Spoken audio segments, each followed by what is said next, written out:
تمہارے پاس کل رات کا وقت ہے، اپنے گھر والوں کو بابر کا بتاؤ اور کہو کہ تمہیں اس سے شادی کرنی ہے اگر اپنی بہن کو زندہ دیکھنا چاہتی ہو تو۔ یا اللہ میں کیا کروں، ماں پتہ نہیں کس حال میں ہوگی، میں اسے اس طرح نہیں چھوڑ سکتی، میں خود غرض نہیں بن سکتی، میں ماہا کو ہر قیمت پر اسے چھڑواؤں گی۔ تم یہاں کیا کر رہا ہے؟ طویل عابد کو ہاسٹل کے باہر کھڑا دیکھ کر پوچھتا ہے۔ وہ آپ کا انتظار کر رہا ہوں۔ اچھا چلو آؤ مل کر چائے پیتے ہیں، ہماری ابا ادھر آ جائیں گی۔ طویل عابد کا ہاتھ پکڑ کر اسے کیفے میں لے جاتا ہے۔ آپ ہمیں کیفے میں جوائن کر سکتی ہیں، میسج لکھ کر جویریہ کو سینڈ کر دیتا ہے۔ ہمیں مطلب مجھے اور عابد کو۔ اتنے میں جویریہ سامنے آ جاتی ہے۔ السلام علیکم ابا۔ عابد کھڑے ہو کر جویریہ سے گلے ملتا ہے۔ کیسا ہے میرا پیارا بھائی؟ جویریہ پیکر سے عابد کا ماتھا چومتی ہے۔ طویل کی آنکھیں نم ہو جاتی ہیں۔ کیسی ہے میری پرنسس؟ طویل ماہا کا ماتھا چومتا ہوا اسے پوچھتا ہے۔ آپ کیسے ہیں ڈاکٹر طویل؟ جویریہ طویل کی طرف دیکھتی ہے کہ طویل اپنا رخ موڑ کر آنسو صاف کرتا ہے۔ میں ٹھیک، اللہ کا شکر۔ جویریہ طویل کے آنسو دیکھ لیتی ہے، ایک دکھ کی لہر اس کے اندر دوڑتی ہے۔ طویل کا دکھی ہونا اسے دیکھا نہیں جاتا۔ آپ کو پتہ ہے میں نے آج اپنے ہاتھوں سے کوکیز بنائی ہیں، کھائیں گے؟ جویریہ خوشی سے ماحول کو بدلنے کی کوشش کرتی ہے۔ نہیں میرا دل نہیں کرا، آپ لوگ کھائیں۔ طویل کہہ کر وہاں سے اٹھ جاتا ہے۔ سوری فار دس پر کبھی صحیح کہہ کر طویل وہاں سے چلا جاتا ہے۔ آپا انہیں کیا ہو گیا؟ عابد معصومیت سے پوچھتا ہے۔ تم نماز پڑھتے ہو؟ جویریہ اس کی بات کا جواب دینے کی بجائے سوال کرتی ہے۔ جی پڑھتا ہوں۔ تو پھر نماز کے بعد دعا کرنا ہے کہ تمہارے طویل بھائی کا جو بھی مسئلہ ہے حل ہو جائے۔ اوکے میں ضرور کروں گا، گڈ بائے۔ چلو مجھے کام کرنا ہے، کہہ کر جویریہ اسٹاف روم کی طرف چلتی ہے جہاں طویل ایک طرف بیٹھا ایک کیس اسٹڈی کر رہا ہوتا ہے۔ جویریہ بھی پاس جا کے بیٹھ جاتی ہے۔ ماہا کا کچھ پتہ چلا؟ نہیں ابھی تک نہیں۔ طویل کو خود کو کام میں مصروف کرتا ہے دیکھتا وہ جواب دیتا ہے۔ مجھے یقین ہے وہ جہاں بھی ہوگی ٹھیک ہوگی۔ طویل صرف میں جواب دیتا ہے۔ آپ نے اس کیس کو پہلے ڈیل کیا ہوا ہے؟ یہ مسٹر فیصل کا کیس ہے، جن کا کہنا ہے وہ آپ کی پیشنٹ رہ چکی ہیں۔ طویل بات کو بدل کر کام کی طرف آ جاتا ہے۔ جی کیا ہوا ہے؟ میں اس کی ساری ڈیٹیلز چاہیے، پلیز آپ مجھے اس کی ڈیٹیلز میل کر دیجیے گا۔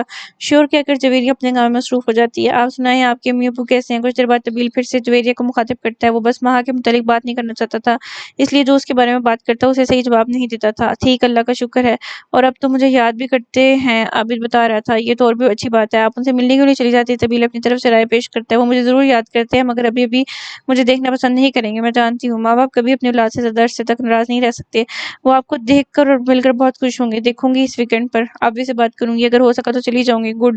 خونی رشتے بہت قیمتی ہوتے ہیں، ان کی قدر کرنی چاہیے کیونکہ جب وقت ساتھ چھوڑتا ہے نا تب رشتے باقی رہتے ہیں۔ باہر آجو میں ویٹ کر رہا ہوں۔ طویل جو کہ معصومہ کے یونی کے باہر کھڑا ہر میسج کرتا ہے۔ اتنے میں سامنے معصومہ کسی سے بات کرتی نظر آ جاتی ہے۔ طویل کار سے باہر نکل کر دیکھتا ہے معصومہ۔ طویل اونچی آواز میں بولتا ہے بابر جو کہ مسلسل معصومہ کو تنگ کر رہا ہوتا ہے طویل کی آواز پر بھاگ جاتا ہے۔ وہاں سے معصومہ دل میں شکر ادا کرتی ہے طویل کا۔ وہ کون تھا اور کیا بات کر رہی تھی؟ طویل سنجیدہ لہجے میں بولتا ہے۔ تمہیں کیوں بتاؤں، تم کون ہوتے ہو مجھ سے سوال کرنے والے؟ معصومہ کا اس قدر رکھا رویہ دیکھ کر طویل معصومہ کی طرف دیکھتا ہے جو کہ طویل سے نظریں نہیں ملا پاتی کہ مسئلہ کیا ہے تمہارے ساتھ، ایسے کیوں بات کر رہی ہو؟ اب کی بار طویل دوستانہ لہجے میں کہتا ہے مسئلہ میرے ساتھ نہیں ہے، تمہارے ساتھ ہے جو میرے ہر معاملے میں ٹانگ رہتے ہو، اور مجھے لینے کیوں آئے ہو؟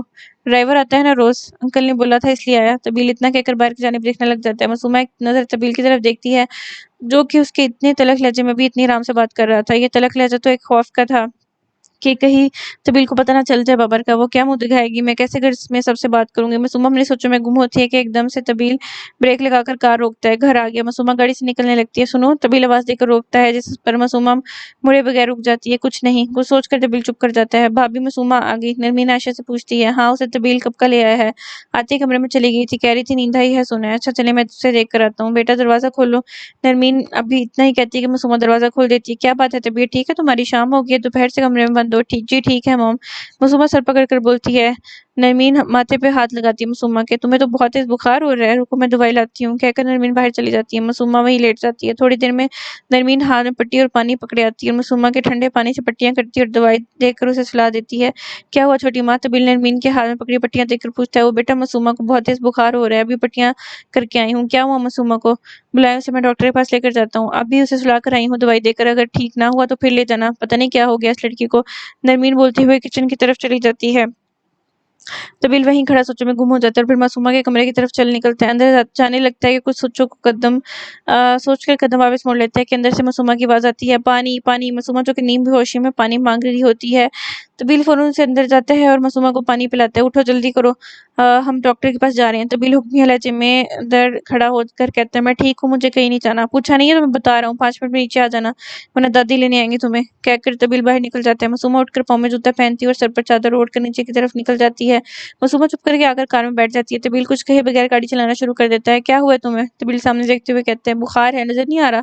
معصومہ تلخ لہجے میں بولتی ہے بخار ہے، نظر آ رہا ہے، وجہ نہیں آ رہی۔ کیا مسئلہ ہے؟ معصومہ طبیل گاڑی کو بریک لگا کر روکتا ہے۔ کچھ بھی نہیں ہوا۔ اب کی بار معصومہ نرم لہجے میں کہتی ہے کچھ تو ہوا ہے، تمہیں پتہ ہے تم مجھ سے کچھ نہیں چھپا سکتی، ہمیشہ مجھ پر یقین کرتی ہو، آج بھی کر کے دیکھ لو۔ وہ میری دوست نے کیوں نہیں چھوڑ دی ہے اور اب کوئی کانٹیکٹ نہیں ہے اس سے، بس اس لیے پریشان ہوں۔ اب کی بار معصومہ دوستانہ لہجے میں کہتی ہے پکی بات ہے نا؟ طبیل کی یقین دہانی کے لیے پوچھتا ہے معصومہ آنکھوں سے مسکرا کر اشارہ کرتی ہے سوری میرے صبح کی بیہیو کے لیے، کوئی بات نہیں پارٹنر۔ طبیل مسکرا کر ڈرائیونگ سٹارٹ کر دیتا ہے۔ جو آج کا پارٹ جو ہے وہ یہیں پر ختم ہوتا ہے، تو جو نیکسٹ پارٹ ہے نا وہ 2 یا 3 days بعد اپلوڈ ہوگا محرم کی وجہ سے۔